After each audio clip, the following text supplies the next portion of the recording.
बिस्मिल्लाहिर्रहमानिर्रहीम। अस्सलामुअलैकुम नाज़रीन, आप देख रहे हैं प्रोग्राम हक़ाइक़। मैं हूं आपके साथ फ़ाइज़ा शराज़ी। नाज़रीन, आज है यौम इस्तिक़लाल कश्मीर, जो कि पाकिस्तान भर में मनाया जा रहा है। बॉर्डर के इस साइड पे भी और कश्मीरियों वाली साइड पे भी यौम इस्तिक़लाल कश्मीर मनाया जा रहा है। वैसे तो और भी बहुत सारी ख़बरें हैं 5 अगस्त से रिलेटेड, जिनको हम डिस्कस करेंगे, लेकिन सबसे इम्पॉर्टेंट कश्मीर, मसला कश्मीर, जिसको हम अपनी शरग कहते हैं। शरग सिर्फ कहते ही नहीं है बल्कि तस्लीम भी करते हैं। नाज़रीन, स्पेशली पाकिस्तान 5 अगस्त पाकिस्तान में मनाया जाता है यौम इस्तिक़लाल कश्मीर, क्योंकि उस दिन भारत की जानिब से एक इंतहाई जाबराना कदम उठाया गया था। यानी कि मैं बात कर रही हूँ 2019 के हवाले से। भारत के जम्मू और कश्मीर पे गैर कानूनी कब्ज़े, जबरी कब्ज़े और वादी की ख़ुसूसी हैसियत ख़त्म करने के ख़िलाफ़ पाकिस्तान में, चूँकि आज ये दिन है जिसको हम ये मनाते हैं, उधर मकबूजा कश्मीर में कुल जमाती हुर्रियत कॉन्फ्रेंस जो है, उन्होंने श्रीनगर समेत वादी के दीगर इलाकों में मुकम्मल हड़ताल कर रखी है। शॉर्टली आपको बता दूं, फिर अपने मुअज़्ज़ज़ मेहमान की तरफ जाएंगे। मोदी हुकूमत ने 5 अगस्त 2019 को नाज़रीन अक़वाम मुत्तहिदा की करारदादों और आलमी कवानीन की मुकम्मल धज्जियाँ उड़ाते हुए भारतीय आइन की 370 और 35A दफ़ात ख़त्म कर दी थी, और उन दफ़ात के तहत मकबूजा जम्मू कश्मीर को ख़ुसूसी हैसियत हासिल थी, जो कि ऑब्वियसली इस बात से ख़त्म हो गई, और जिसके बाद से पाकिस्तान भी इसकी मज़म्मत करता आ रहा है। आपको बताएं कि कौमी असम्बली में यौम इस्तिक़लाल कश्मीर पे करारदाद भी पाकिस्तान में मंजूर की गई है, और इस सब के अलावा ISPR की जानिब से भी जारी बयान में कहा गया है कि अफ़वाज पाकिस्तान कश्मीरियों के हक़ खुद इरादियत की जदोजहद की मुकम्मल हिमायत करती हैं। पाकिस्तान का हमेशा से एक स्टांस रहा है कि हम कश्मीर के साथ हैं, कश्मीर के साथ थे और हमेशा ही रहेंगे। इसी हवाले से बात करते हैं। आपको बताएं कि हमें ज्वाइन किया है सरदार अतीक अहमद खान साहब हैं, साबिक वज़ीर आज़म आज़ाद कश्मीर। बहुत शुक्रिया सरदार साहब आपका हमें ज्वाइन करने के लिए। सरदार साहब, सबसे पहले तो मुझे ये बता दीजिए कि कौमी असम्बली में यौम इस्तिक़लाल कश्मीर पे करारदाद भी मंजूर हो गई है। भारत के 2019 के इक़दाम के बाद कश्मीरियों के हालात में, आप चूँकि आज़ाद कश्मीर में हैं, आपकी हर साइड पे नज़र होती है, आप साबिक वज़ीर आज़म भी रह चुके हैं, आपके ख्याल में कोई इसमें ग्राउंड रियलिटीज़ में कुछ ज़्यादा तब्दीली आई है? क्या देख रहे हैं कश्मीरियों की हालत में ज़्यादा अबतरी तो हम देख रहे हैं, वो हमेशा से रही है, मज़ीद ये 2019 के बाद ग्राउंड रियलिटीज़ क्या देख रहे हैं आप? जी, बहुत शुक्रिया। तो जहाँ तक 5 अगस्त 2019 का ताल्लुक है, ये कश्मीर की तारीख का सियातरीन इससे हिंदुस्तान ने आईनी दहशत गर्दी का दरवाज़ा खोला और कश्मीर की सियासी हैसियत को ख़त्म करके वहाँ की आबादी के तासुब को बिगाड़ने के लिए और मसला कश्मीर को ख़त्म करने के लिए, तहरीक आज़ादी को दबाने के लिए एक संगीन इक़दाम किए, जिसकी सारी दुनिया में मजम्मत की जा रही है। और कश्मीरी और अहले पाकिस्तान ख़ास तौर पर, मैं कौमी असम्बली का भी, सेनेट का भी, पाकिस्तानी कौम का भी और दुनिया भर में कश्मीरी और पाकिस्तानी तारकीन वतन का शुक्रिया अदा करता हूँ कि उन्होंने आज कश्मीरी के साथ यकजहती का इज़हार किया और ये कॉन्फ्रेंस में भी कॉल दी हुई है। और सारी दुनिया में आज जो है यौम इस्तिक़लाल मनाया जा रहा है। ये यौम इस्तिबदाद है, ये यौम जबर है, ये यौम आइन शिकनी है, ये यौम दहशत गर्दी है, और ये आइनी दहशत गर्दी का दिन है। तो आज ये सारी दुनिया की जो मजम्मत है और ख़ास तौर पर अहले कश्मीर, अहले पाकिस्तान की, वो इस बात का सबूत है कि हिंदुस्तान का कोई भी जावराना और वहशियाना इक़दाम जो है वो कश्मीरियों को और अहले पाकिस्तान को अपने मौक़िफ़ से हटा नहीं सका। एक तो बुनियादी बात यह है। दूसरा, हिंदुस्तान का ख्याल ये था कि वो 5 अगस्त 2019 जैसे इक़दाम के बाद तहरीक आज़ादी शर्त पड़ जाएगी, आहिस्ता आहिस्ता आबादी का तनासब बिगाड़ेगा, फौजों में कमी करेगा और दुनिया को मैसेज देगा कि तहरीक का कोई सिलसिला नहीं रहा, और वो अपने बाकी जो तोसी पसंदाना अज़ाइम हैं उन पर वो अमल दरामद के लिए मज़ीद इक़दाम करेगा। लेकिन आप देखते हैं कि अल्लाह का लाख लाख शुक्र है कि सारे इक़दाम के बावजूद हिंदुस्तान की जो फौज है उसकी तादाद में कोई कमी नहीं आई, और उसकी तादाद में अभी 2 महीने पहले, 3 महीने पहले 20,000 फौजियों का इजाफा हुआ है। और हिंदुस्तानी फौज की जो तादाद है वो तहरीक आज़ादी कश्मीर का लिटमस टेस्ट है, बैरोमीटर है। वो इस बात का सबूत है कि तहरीक आज़ादी ताकतवर है, उरूज पर है। हालांकि हुर्रियत कायदीन सारे के सारे जेलों के अंदर मौजूद हैं और कोई आदमी बाहर नहीं है, तहरीक नौजवानों के हाथ में है, और हिंदुस्तान का सारा जबर जो है वो हिंदुस्तान की हुकूमत को दिमाग कंसोलिडेट होने से रोक के उससे रखा हुआ है। और इस पर पाकिस्तान ने भी, जैसे आपने कहा कि ISPR ने बात की है, पाकिस्तान की सियासी क़यादत ने बात की है, तो पाकिस्तान भी कश्मीर पर और ख़ास तौर पर ये जो बुनियाना मखसूस के बाद का मार्क हक के बाद की कैफियत है, उससे हिंदुस्तान बुरी तरह एक्सपोज हुआ है और कश्मीर आलमी तौर पर एक बार फिर मंजर आम पर आया है।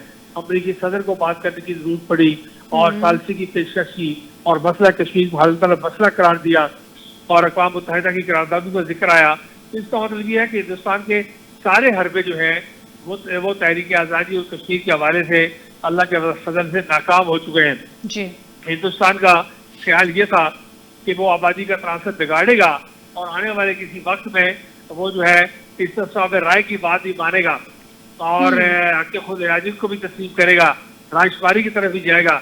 लेकिन मौजूदा हालात ने साबित किया है कि हिंदुस्तान की जो मिलिट्री कंसंट्रेशन है उसमें कोई कमी नहीं आई और हिंदुस्तान जो मगरबी दुनिया के सामने बेनकाब हुआ है, एक्सपोज हुआ है बुरी तरह कि अंदर से खोखला मुल्क है और ये मगरबी दुनिया की इमदाद के सहारे चल रहा है और इसमें शक्कत नहीं है पाकिस्तान के मुकाबले में दफाई तौर पर खड़ा होने की।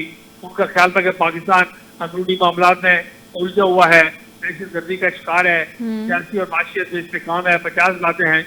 लेकिन इस सारी बात के बावजूद पाकिस्तान ने अपनी सलाहियत का 30-40% हिस्सा इस्तेमाल किया और हिंदुस्तान ने इसराइल के साथ मिलकर अपनी 100% सलाहियत इस्तेमाल की और इस सारी बात के बावजूद वो नाकाम हो गया और दुनिया में बुरी तरह पिट गया। इसलिए एक मुल्क ने दुनिया में हिंदुस्तान की हिमायत नहीं की और पाकिस्तान की मजम्मत नहीं की, इससे दुनिया के मूड को आप टेस्ट कर सकते हैं। तो आपका जो सवाल था कि ग्राउंड रियलिटीज में कोई तब्दीली आई है कि नहीं आई, तो मेरा यकीन है कि ग्राउंड रियलिटीज में हिंदुस्तान के हक में कोई तब्दीली नहीं आई। जो तब्दीली भी आई है वो इस वक्त तहरीक आज़ादी कश्मीर के हवाले से है और कश्मीरियों के मसला कश्मीर के हल के हवाले से। बिल्कुल सही कह रहे हैं सरदार साहब। 2019 में खुद हिंदुस्तान ने जो कदम उठाया जिसको आज हम कंडेम भी कर रहे हैं, उसका जो बेसिक पर्पस नज़र आता है वो यही है कि मकबूजा रियासत को कन्वर्ट किया जाए हिंदुस्तान रियासत में और मुस्लिम मेजॉरिटी रियासत को वहाँ पे जो है वो कम किया जाए और दूसरी जो मेजॉरिटी है वहाँ पे नॉन मुस्लिम्स को, इंडियंस को वहाँ पे ज़्यादा मेजॉरिटी में लेके आया जाए। उसके लिए वो मैक्सिमम जो है वो सरफेस भी क्रिएट करने की कोशिश कर रहे हैं। जो फोर्स वहाँ पे डिप्लॉयड की गई है वो भी उन्होंने मैक्सिमम वहाँ पे डिप्लॉयड की है। इस सब के अलावा फेक इनकाउंटर्स भी सर किए जा रहे हैं, जिसपे पिछले दिनों डीजे एस्पायर साहब की भी स्टेटमेंट सामने आई थी। सरदार साहब, हक के खुद इरादत की आवाज़ को दबा देना, इतने बड़े जुल्म और सितम को दबा देना आसान काम नहीं है और ना ही ये दबाया जा सकता है, ना ही इंडिया दबा सकेगा।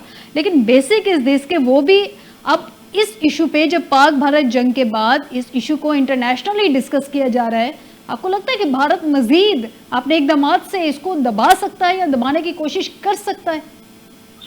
देखिए, जहाँ तक हिंदुस्तान के जबर और सितम का सवाल है, उसने मकबूजा कश्मीर में बेशुमार हथकंडे इस्तेमाल किए।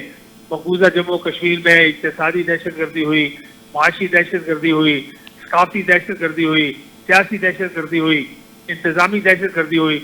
उन सब में नाकामी के बाद हिंदुस्तान ने आईनी दहशतगर्दी का रास्ता जो है वो अपनाया और उसने मकबूजा कश्मीर की सूरत हाल को तब्दील करके आबादी का तनासब बिगाड़ने की कोशिश की। 40 लाख लोग बाहर से लाके आबाद करने की कोशिश की जा रही है। जी। तो ये जो सूरत हाल है, ये सब आपको हिंदुस्तान की नाकामियों की दास्तान सुनाई देती है।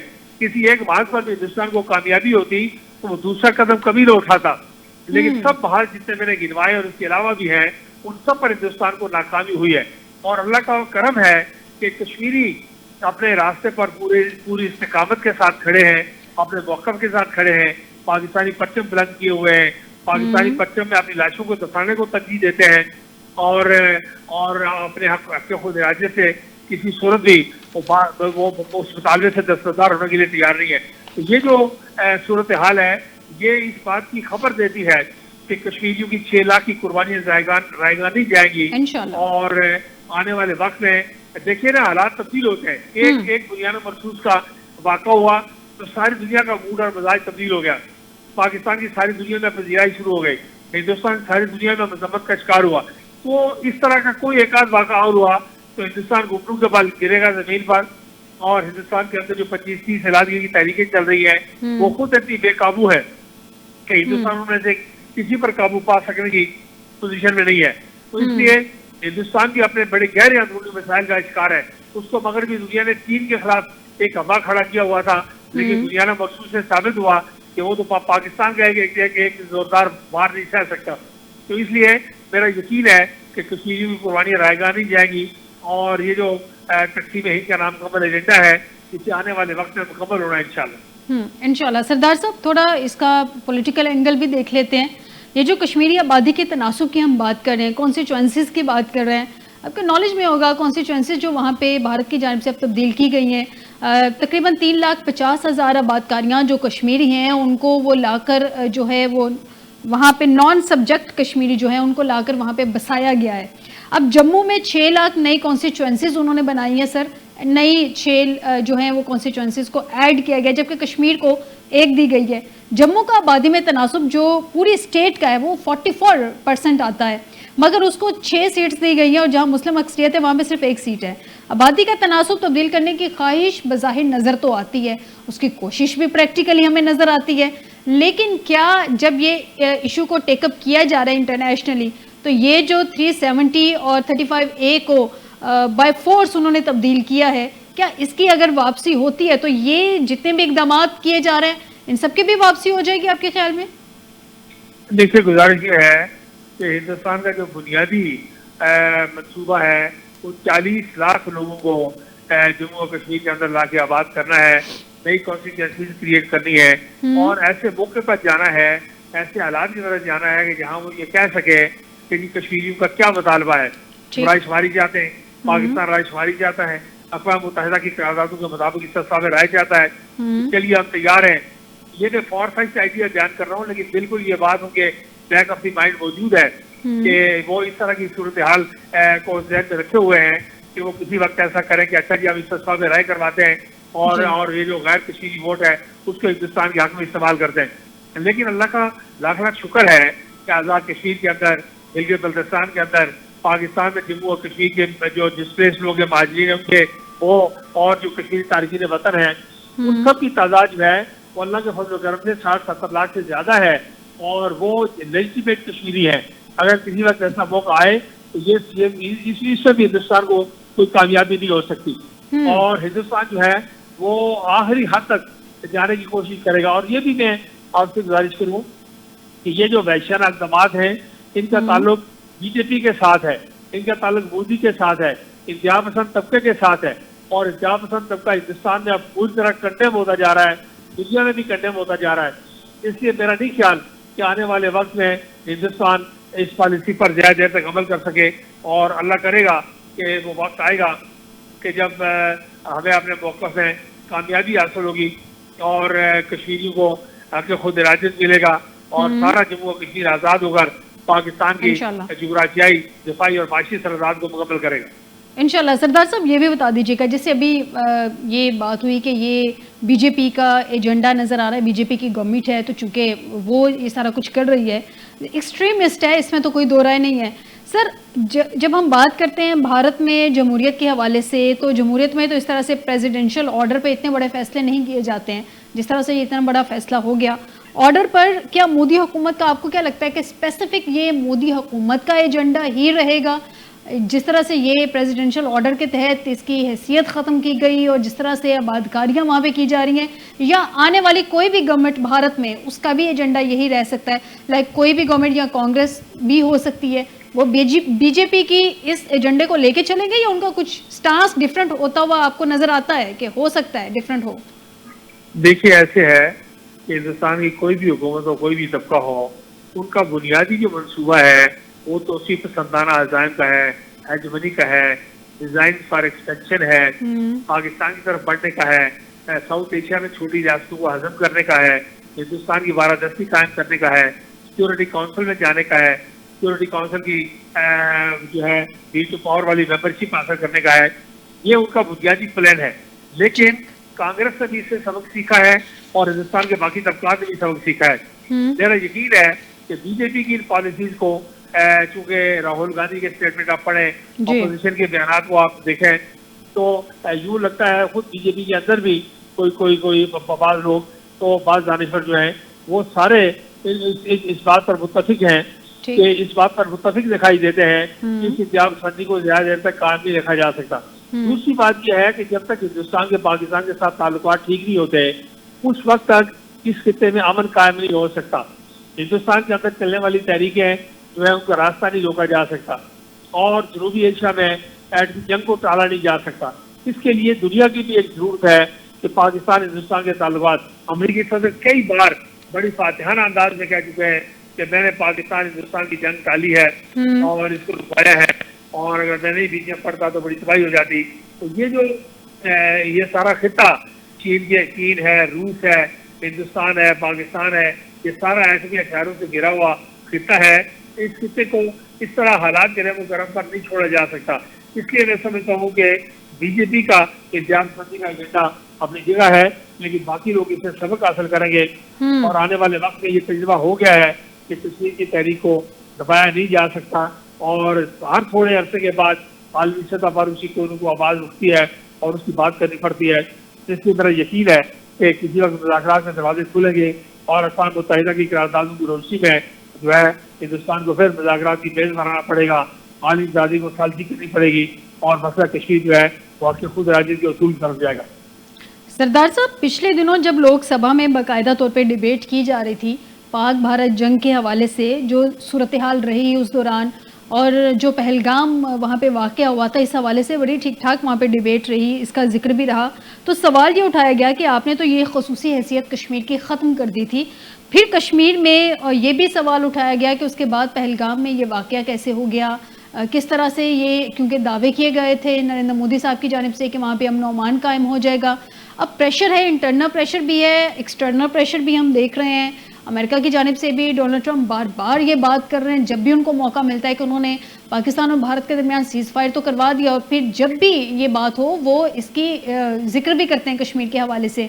अब इंडिया का हमेशा से प्रिंसिपल स्टांस रहा कि जी ये तो हमारा बायलैटरल इशू है, हमारा इंटरनल इशू है, इसमें किसी को बाहर से मामलात में दखलंदाजी की इजाज़त नहीं दी जाएगी। अब इंटरनल एक्सटर्नल दोनों प्रेशर इंडिया पे हैं। मोदी सरकार ये हजीमत किस हद तक बर्दाश्त कर सकेगी, और कितना अर्ली आप एक्सपेक्ट करते हैं, हालात देख रहे हैं, सियासी सूरत हाल को समझ रहे हैं कि वो ऑन ग्राउंड रियलिटी को देखते हुए टेबल पे आएगा?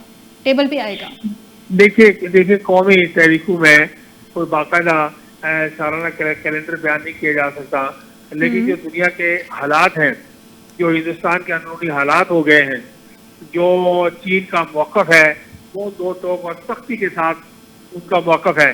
चीन के सफ़ीर ने BBC पर कहा कि उसने कहा कि हमारे लिए पाकिस्तान की वही अहमियत है जो मगरबी दुनिया के लिए इसराइल की अहमियत है।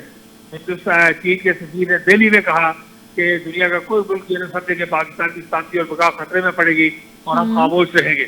तो ये जो दुनिया और अमरीकी सदर की दिलचस्पी, बार बार की दिलचस्पी, और वो कई बार कह चुके हैं कि पहलगाम वाक़े का कोई काबिल जिक्र सबूत हिंदुस्तान पेश नहीं कर सका।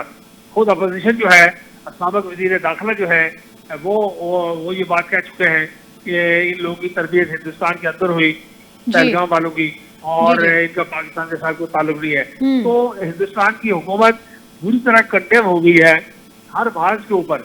इसलिए ये कहना तो मुमकिन नहीं है कि कब तक क्या होगा, लेकिन ये जरूर यकीन से कहा जा सकता है कि ये जो हालात बन रहे हैं तेजी के साथ, ये हिंदुस्तान मसला कश्मीर के हवाले से नाकामी की तरफ जा रहा है, और जम्मू और कश्मीर के लोग और पाकिस्तान का जो अवाम का मौक़िफ़ है, हुकूमत पाकिस्तान का मौक़िफ़ है, उसको दुनिया में पजीराई मिलने का वक्त आ गया है, मेरा यकीन है।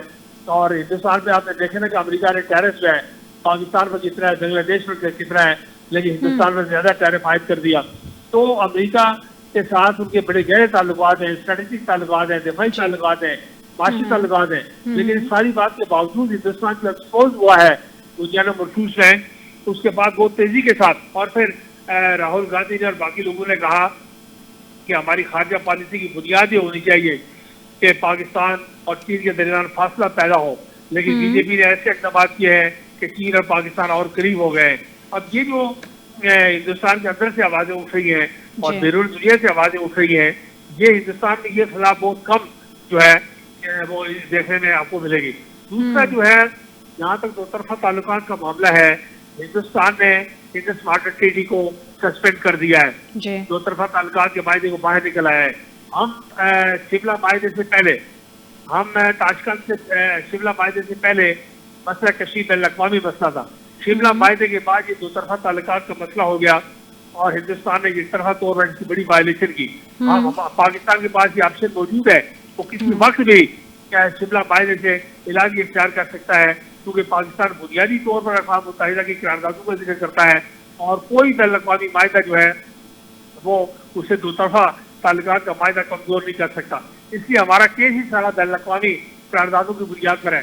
तो ये किसी वक्त भी ऐसे हालात अगर रहे तो पाकिस्तान इस बात पर गौर कर सकता है कि वो मसला वो शिमला माहे से अलग हो और दोबारा वहीं से बात शुरू हो जहाँ शिमला माहे से पहले शुरू हुई थी। तो इसलिए ये सारे फैक्टर्स जो हैं जो आपको दिखाई देते हैं ऐसे हैं कि जिनमें वक्त के साथ साथ पॉजिटिव पेशरफ हो सकती है। जी, बहुत शुक्रिया सरदार अतीक अहमद खान साहब, साबिक वज़ीर आज़म आज़ाद कश्मीर, आपने हमें ज्वाइन किया। नाज़रीन, एक छोटे से ब्रेक की तरफ जाते हैं। ब्रेक से वापस आएंगे तो कुछ कानूनी एंगल्स भी जानेंगे कि ये जो हमेशा से इंडिया कह रहा है कि ये बायलैटरल इशू है, उसका इंटरनल इशू है, इसके कुछ कानूनी एस्पेक्ट्स ऐसे हैं, कुछ कानूनी एंगल ऐसे हैं कि वो ये कश्मीर की हैसियत को तब्दील कर ही नहीं सकता। इस पर रोशनी डालेंगे, डिस्कशन का हिस्सा बनाएंगे एक ब्रेक के बाद।